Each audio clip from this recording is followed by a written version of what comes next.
शरीरं त्वं शम्भोः शशिनिगिरवक्षोरुहयुगं तवात्मानं मन्ये भगवति नवात्मानमनघम्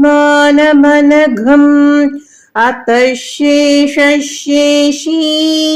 ययमुभयसाधारणतया स्थितः सम्बन्धो वां சமரசபரானந்தபரயோः.